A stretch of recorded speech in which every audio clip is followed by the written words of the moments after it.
À Wall Street, tout est relatif.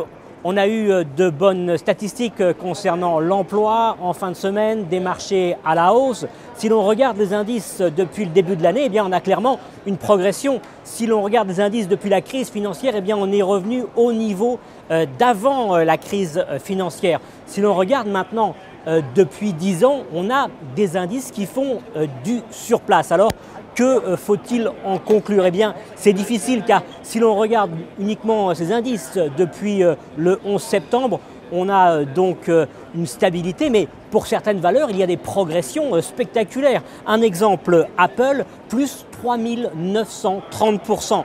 Amazon, plus 2120%. Et il n'y a pas que le secteur des hautes technologies. Dans le secteur alimentaire, Green Mountain Café enregistre une progression de 2842%. Alors, le problème, c'est de savoir quel indicateur est fiable. Clairement, les indices boursiers ne reflètent pas l'activité économique, cela a toujours été le cas. La croissance, cet indicateur est aussi remis en cause, car la croissance peut être soutenue artificiellement. Jusqu'à présent, l'indicateur qui était le plus fiable du point de vue des investisseurs, des traders, c'était l'emploi, le taux de chômage. Mais il est clair que ces chiffres ne tiennent pas compte de la qualité des emplois, du niveau des salaires. C'est donc un indicateur imparfait.